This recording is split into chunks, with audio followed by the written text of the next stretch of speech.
আমি খুব অল্প তেলে রান্না করি, তোমরা সবাই জানো। আমি তেল বেশি দিয়ে রান্না করা আমি পছন্দ করি না, তেল খেতেও পছন্দ করি না, খাওয়াতেও পছন্দ করি না। তেলটা গরম হলে আমি একটা শুকনো লঙ্কাকে ফাটিয়ে রেখেছি আর জিরে শুকনো লঙ্কাটা ফোড়নে দেবো। তেল গরম হয়ে গেছে, ফোড়নটা দিয়ে দিলাম। ফোড়নটা একটু ভালো করে ভেজে নেব। ফোড়ন যত ভালো করে ভাজা হবে রান্নার স্বাদ কিন্তু তত ভালো হবে। ফোড়ন ভাজা হয়ে গেছে, আলুটাকে আগে দিয়ে দেবো।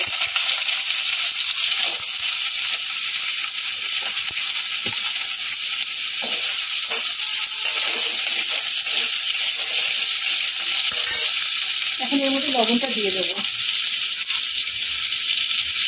লবণটা আগে দিলে না তাড়াতাড়ি, এই আলুর মধ্যে দিয়ে দিলাম, আলুটা তাড়াতাড়ি সেদ্ধ হয়ে যাবে।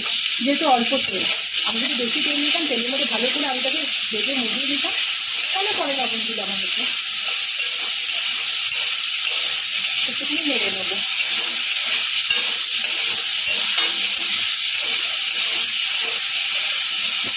আলুটা একটু নেড়ে নিয়েছি, এবার ঝিঙেগুলো নিয়েছে দিয়ে দিলাম।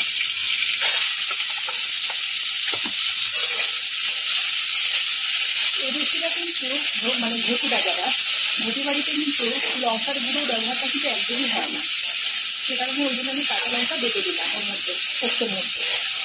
আর দুটো কাঁচা লঙ্কা চিড়ে রেখেছি, এবার দিয়ে দিলাম।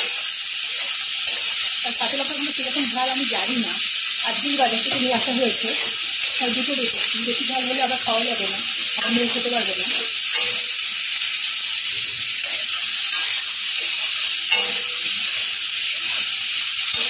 পরিমাণ মতো জল দিয়ে ঢেকে দেবো, সেদ্ধ হতে দেবো। ঝিঙে থেকে জল বেরোবে, ঝিঙে থেকে তো কিছুটা জল বেরোবে, তাই জল খুব বেশি দিলাম না। এবারে ঢেকে সেদ্ধ করতে দেবো।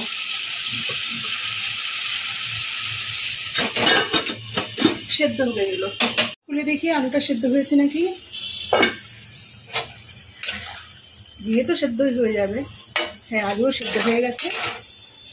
এবার এর মধ্যে বেটে রাখা পোস্তটা দিয়ে দেবো।